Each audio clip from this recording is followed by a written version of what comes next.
This is you, and this is the work you want to get done. As game developers, we don't have an unlimited amount of time. Sometimes game development needs to go faster, which usually means crunch time. Some game developers do it like this. They completely destroy themselves. The majority of game developers handle crunching like this. At the very least, they get some work done. But the most productive option is often completely overlooked. Let's start with this question. What do you really need to be productive as a game developer? The answer is focus. Without focus, we can't do shit. So how do we make sure we stay focused? Well, luckily it's not rocket science. Your brain needs glucose, water, and oxygen. If we translate that into actions, that means air your room every now and then, drink enough water, and eat healthy, fiber-rich foods that release glucose over time, because you want to avoid blood sugar spikes. They are not good for your concentration at all. Some foods that can help you to maintain a steady blood sugar level are nuts, fruits, vegetables, full grain bread. Consuming a bit of protein in the form of legumes, meat or fish doesn't hurt either. Obviously, you should avoid sugar-heavy stuff and processed foods. I'm not a nutrition expert, but you don't need to be one to tell that eating healthy obviously helps you to focus big time. If you really want to maximize your productivity while crunching as a game developer, there are a couple more things you should absolutely do. First of all, get rid of all distractions. Clean up your workspace and put your phone into a different room. Next up, make sure you have a lot of light on your workspace. A lot of cold light, that is, because that's what keeps you awake. Dark light and warm light makes you sleepy. Being sleepy, once again, kills your concentration, and that means you can't be as creative anymore. You can't really focus on coding as well anymore. Then, next tip, take the right amount of breaks. It takes about 20 to 30 minutes to get back into the zone after a break, so your interval between breaks should definitely be longer than that. At the same time, most people can't focus for any longer than 2 or 3 hours straight, so the interval between breaks shouldn't be too long either. How long should the intervals between breaks be then? That depends entirely on how long you think you can focus.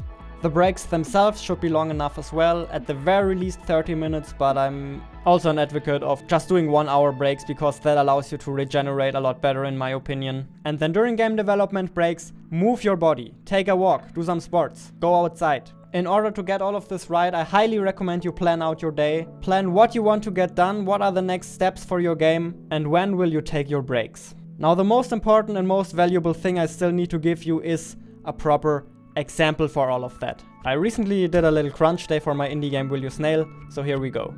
I got up at 7 AM in the morning, which is a very reasonable time, and I think it's usually a good idea to get to work straight away just to prevent any procrastination at all. Just open the window, drink a glass of water, and then I forgot to turn on the lights here, which is something I definitely should have done. Yeah, mistakes happen.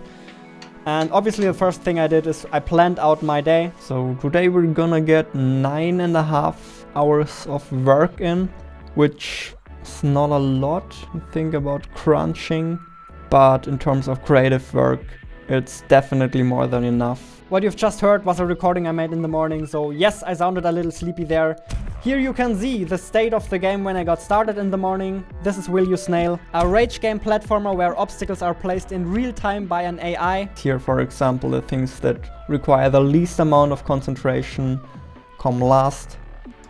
Things that require a lot of concentration come first. After the last Will You Snail video, I received a lot of useful feedback from you guys, so thank you very much for that once again. For example, you thought the trail of the snail was too bright and you liked the pixelated face of the AI a lot better. So those had to be the first fixes I made. Also, the pixelated face was still very distracting, so it's not visible now when it's not talking. That was so unfair. Holy shit, summer's over. It's getting cold again. At 8 o'clock, I took a little walk to the grocery store to get some more air and groceries, of course. Nice.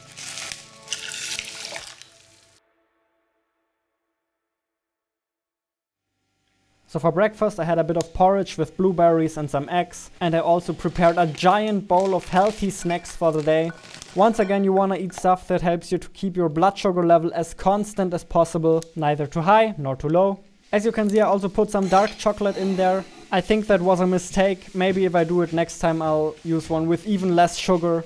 But overall, it still fulfilled its purpose. I never got hungry and I felt pretty awesome for pretty much the entirety of the day. Next up, I just cleaned my workspace up a little. For example, I don't really use that second monitor when I'm not streaming.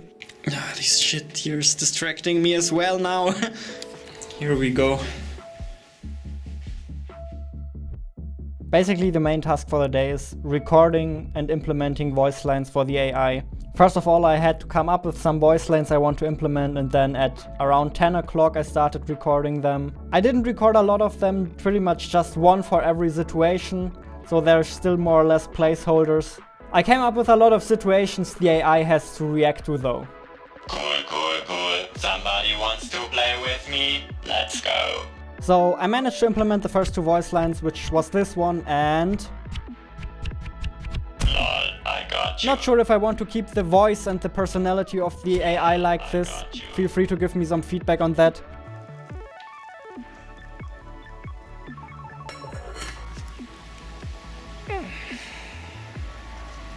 Oh no, the ground is wet. Not like this. Pro tip. So that was the 12 o'clock break. After that, at 13 o'clock, Let's go. I coded a system for the AI so it can measure how close the player is to the goal. And it needs to know that for some voice lines. For example, if the player is going backwards, the AI is mocking the player for that. If you're not progressing, or maybe if you get killed right before the end. The AI is supposed to react to all of that, so it absolutely needs to know how far into the level you are. That's what happens when you stop moving, you idiot.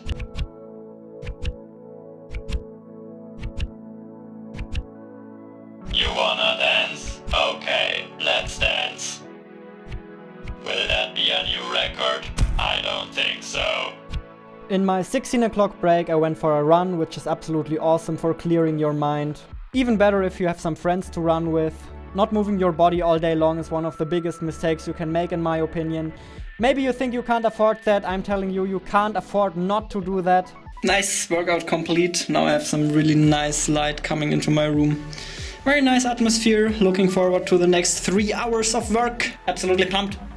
Let's get started. After working out, most people feel more energized and motivated. Energy comes from action and not from sitting around. In the next 3 hours, I implemented the rest of the voice lines and made some facial expressions for the AI. It can now express happiness, sadness, and angriness.